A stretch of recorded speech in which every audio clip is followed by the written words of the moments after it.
Large intestine 2 is located near the knuckle of your index finger. To locate large intestine 2, make a loose fist. Now put your finger on the side of the knuckle of your index finger, right over here. Next, move towards the tip of your index finger till you find the spot that is just above the knuckle, like this. Right here.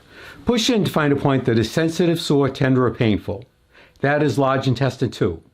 Activate large intestine 2 by rubbing the area quickly 5 times. Take a break for a count of 5 and repeat 4 more times. It might look like this.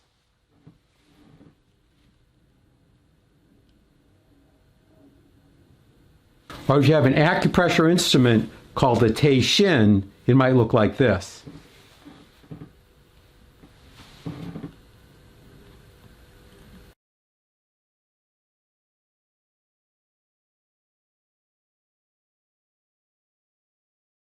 Now find and activate large intestine 2 on your other hand.